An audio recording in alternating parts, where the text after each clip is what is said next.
Guys, welcome back to my YouTube channel. Kembali lagi di channel Mari Terbang. Salam terbang buat kita semua. Oke, salam sehat ya. Semoga kita selalu diberikan kesehatan oleh Tuhan Yang Maha Esa.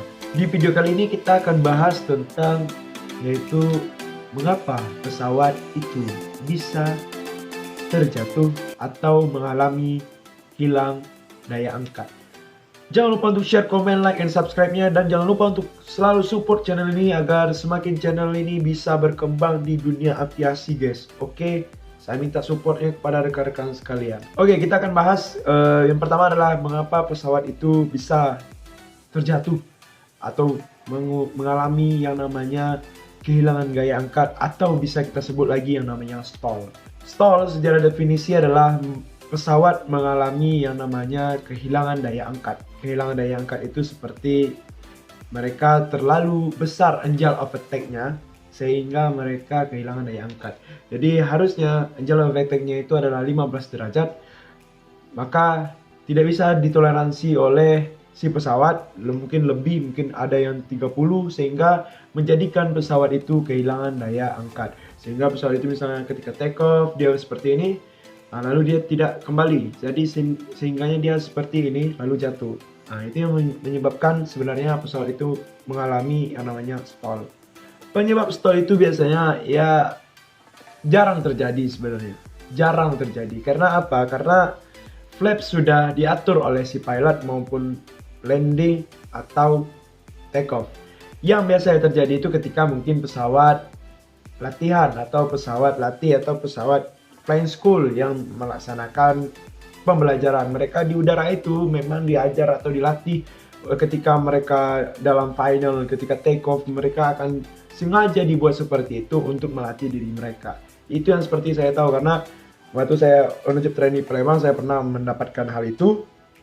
Ya, mendapatkan hal itu ketika saya ngontrol pesawat sengaja dibuat stall di final, lalu kata teman saya yang uji di tempat lain, yaitu di Cirebon, mereka juga pernah mengalami hal-hal seperti itu. Jadi mereka itu memang dilatih untuk bisa menindaklanjuti case seperti itu. Jadi sebenarnya kita naik pesawat itu tidak perlu takut, karena pilot kita yang sudah bekerja di airlines itu, mereka sudah terlatih bagaimana mengendalikan situasi abnormal yang terjadi di pesawat itu. Begitu. Lalu apa sih hal-hal lain yang bisa menyebabkan pesawat itu jatuh? Kita ketahui ada beberapa pesawat yang mengalami jatuh. Yang terakhir sekali sebenarnya adalah Sriwijaya. Cuma saya tidak mau mengupas itu karena hasil investigasi belum keluar. Itu bukan wewenang atau wilayah saya. Jadi saya tunggu hasil investigasinya baru saya akan bahas. Yang contohnya sekarang keluar adalah Lion 610. Mereka itu mengalami masalah pada flight control mereka. Ya, flight control mereka. Yang saya rasa itu adalah masalah di elevator mereka.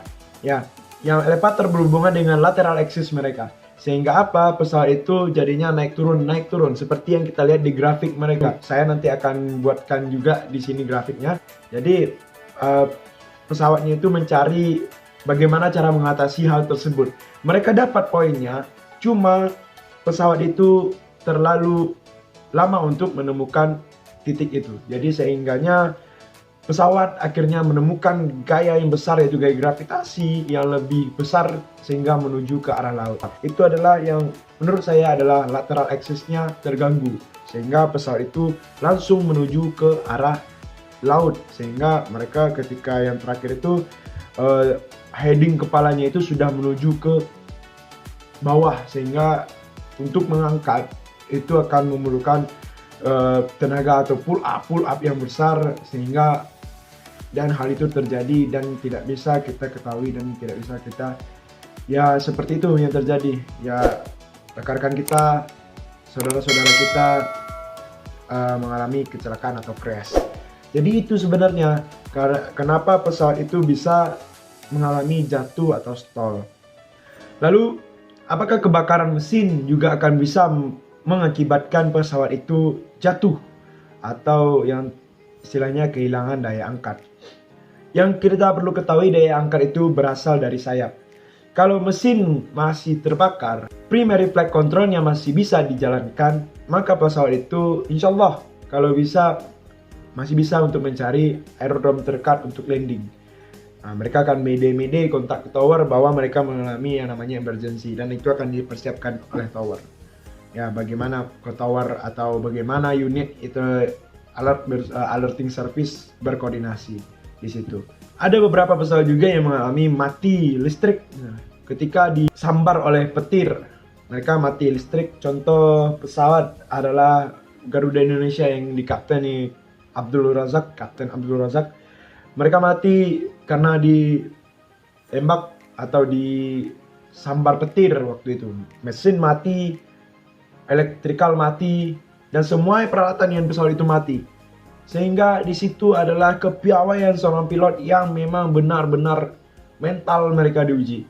Kaptennya ingin mendarat di sawah, co-pilotnya pengen mendarat di sawah, cuma kaptennya itu akan menjadi lebih banyak resiko, maka mereka landing di Bengawan Solo. Itu mereka sudah komunikasi mati, co-pilotnya masih mencoba untuk try contact with ATC tapi nggak bisa. Tapi si pilot ya tetap kita akan emergency landing di Bengawan Solo.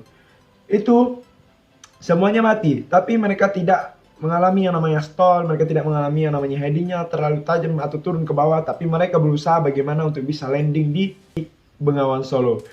Satu lagi pesawat Captain Sulay yang sering kita tonton itu, mereka mengalami yang namanya emergency, ya, mesinnya mereka engine on fire, jadi mereka terpaksa landing di sungai juga.